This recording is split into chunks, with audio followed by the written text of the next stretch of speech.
وَكَانَ يَأْمُرُ أَهْلَهُ بِالصَّلَاةِ وَالزَّكَاةِ وَكَانَ عِندَ رَبِّهِ مَرْضِيًّا، اور وہ اپنے گھر والوں کو بھی نماز اور زکوٰۃ کا حکم دیا کرتے تھے اور اپنے پروردگار کے نزدیک پسندیدہ تھے۔ وَاذْكُرْ فِي الْكِتَابِ إِدْرِيسَ إِنَّهُ كَانَ صِدِّيقًا نَبِيًّا، اور اس کتاب میں ادریس کا بھی تذکرہ کرو، بے شک وہ سچائی کے خوگر نبی تھے۔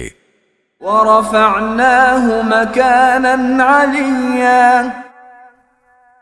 اور ہم نے انہیں رفعت دے کر ایک بلند مقام تک پہنچا دیا تھا۔ أولئك الذين أنعم الله عليهم من النبيين من ذرية آدم ومن حملنا مع نوح ومن ذرية إبراهيم وإسرائيل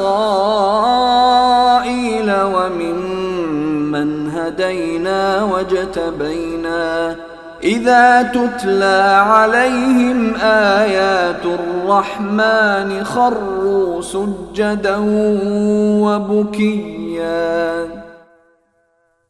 آدم کی اولاد میں سے یہ وہ نبی ہیں جن پر اللہ نے انعام فرمایا، اور ان میں سے کچھ ان لوگوں کی اولاد میں سے ہیں جن کو ہم نے نوح کے ساتھ کشتی میں سوار کیا تھا، اور کچھ ابراہیم اور اسرائیل یعنی یعقوب علیہ السلام کی اولاد میں سے ہیں، اور یہ سب ان لوگوں میں سے ہیں جن کو ہم نے ہدایت دی اور اپنے دین کے لیے منتخب کیا۔ جب ان کے سامنے خدائے رحمان کی آیتوں کی تلاوت کی جاتی تو یہ روتے ہوئے سجدے میں گر جاتے تھے۔